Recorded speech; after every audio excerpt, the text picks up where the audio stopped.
Hey kiddos, it's me, Mrs. Stewart, but you can call me Scuba Stewart. Would you like to go on another adventure together and learn about aquatic creatures? You would? That's wonderful. Well, do you know where we would have to travel to visit and learn about aquatic creatures? The ocean, of course. Well, I have this book that I'd like to share with you today called Curious George Discovers the Ocean. Let's read this book together and we'll explore the ocean and learn about all kinds of cool aquatic creatures this week. Curious George Discovers the Ocean.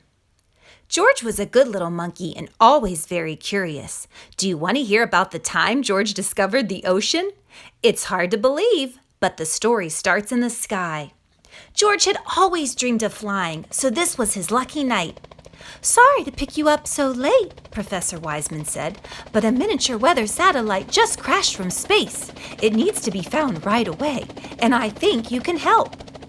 George and the man with the yellow hat watched from the helicopter as their house got smaller and smaller. Soon they were flying over the ocean, and guess who spotted the research ship first? Yes, it was George. "There's the Einstein Pizza research ship just ahead," the man said. Professor Einstein and Professor Pizza looked worried.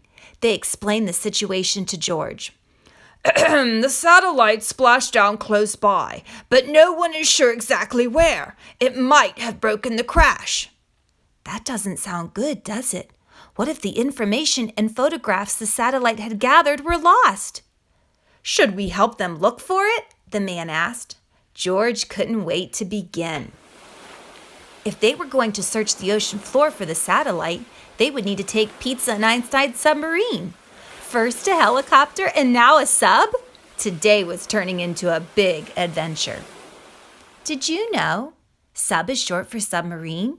Subs can travel underwater. Most are long and rounded on both ends, which helps them to move easily through the water.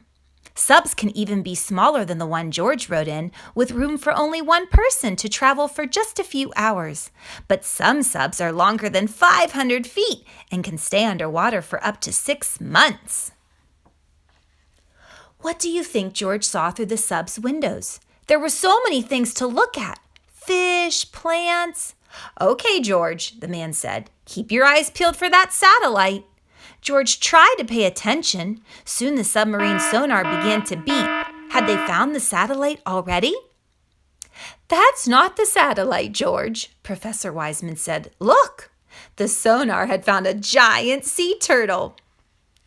It wasn't long before the sonar found the real satellite. "We're getting close," Professor Wiseman said. "But hold on, we have a problem. The satellite is inside that coral reef." Oh no, there was only one way into the reef, through a tiny passage, and the sub was much too big to fit. George was so disappointed. The team returned to the research ship to make a new plan. If the sub was too big to get into the reef, they needed something smaller. Do you have any ideas? George had one. He was small enough to fit through the opening. With a scuba suit, George could swim in, explore the coral reef, and get the satellite. George's scuba suit fit just right. Your helmet contains a camera, microphone, and headphones. This locator will flash when you're close to the satellite, Professor Wiseman explained. We'll be able to see you on your monitor and speak to you the whole time. Are you ready, George? George was ready and excited. Now, did you know that SCUBA stands for Self-Contained Underwater Breathing Apparatus? George's scuba suit included an air tank, which would give him the oxygen he needed to breathe underwater.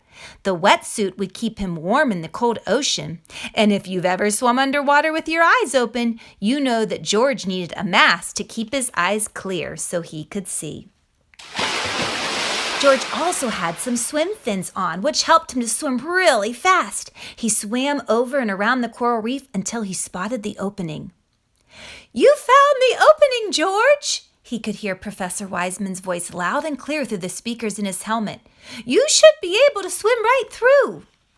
Once he was inside, George couldn't believe his eyes. Can you believe how many animals live inside the coral reef? With so many new creatures swimming around him, George never expected to run into someone he recognized. Exploring the coral reef was so much fun that George almost forgot why he was there, until he was distracted by a beeping sound. What could it be? His locator, it was flashing. "George, you're getting close to the satellite," Professor Wiseman said. George and his new friend swam deeper. George looked, and the satellite must be somewhere. Suddenly, George noticed something strange. Shadows swirled around him on the ocean floor, shark-shaped shadows. George was frightened. He wasn't sure if sharks and monkeys were friends. "Don't worry, George. Those small reef sharks aren't hungry. The coral reef supplies them with all the food they need," Professor Wiseman explained. Whew, what a relief. George was so distracted by the sharks that it took him a moment to notice what was behind him. It was right there. He had finally found the satellite. Professor Wiseman flew her helicopter over the reef and lowered a rope down to the seafloor. George grabbed on, and he and the satellite rode out of the water up to the helicopter and back to the research ship. George was happy that he found the satellite, but still, if it was broken, all that work and searching would be for nothing. When they got back to the ship, Einstein and Pizza checked the satellite. "It's in great shape," Professor Pizza said. "Not a scratch on it," shouted Professor Einstein. The research was saved, all thanks to George. "Ahoy, George!" they called to him from the ship. They wanted to celebrate. But what do you think George was doing? It had been quite a day. George got to fly in a helicopter, and that was fun. But he decided swimming in the ocean was even better, because in the sky, there were no turtles. The end.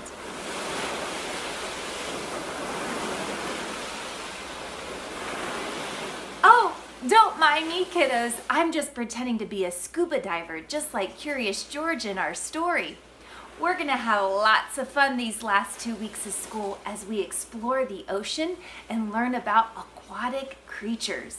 Now, I wish I could take you on a field trip to the ocean, but since I can't, do you know the second best thing? We could visit an aquarium. So your Flipgrid activity for today is to go on a virtual field trip of an aquarium. Then don't forget to make a video when you're all done and tell me which animal you enjoyed watching the most and which aquatic creature you would like to learn more about. I'm going to use your video responses to figure out which animals I'm going to highlight in my videos. So don't forget to respond. Okay, see you later, kiddos.